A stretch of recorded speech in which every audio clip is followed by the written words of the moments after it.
পেরেছি বলেই আজকে একটু হয়তো অবস্থানটা পরিবর্তন করতে পেরেছি। দেখছেন ভাগ্যের কি খেলা। আমার বাবা আপনাকে আর আমার ভাইদেরকে একইভাবে লালন পালন করছে, কিন্তু আজকে আপনি কোথায় আর আমার ভাইরা কোথায়? আচ্ছা আমি রান্নাঘর থেকে আসছি, আপনি তাড়াতাড়ি করে খেয়ে নেন। তারপরে কি হলো স্যার, বইলাই ফেলে এখানে আমার মেয়েরা আছে, একটু লজ্জা লাগতেছে। সিনেমা দেখতে গেছি, রাজ্জাক শাবানার সিনেমা, রোমান্টিক সিন চলতেছে, এরপর হঠাৎ করে গান শুরু হয়েছে। বাম দিকে তাকে দেখি আমার শ্বশুর।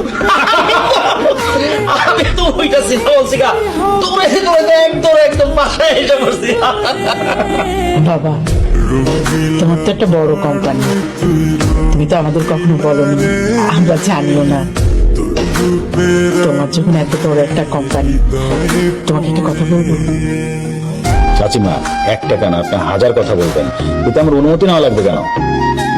তোমার অফিসে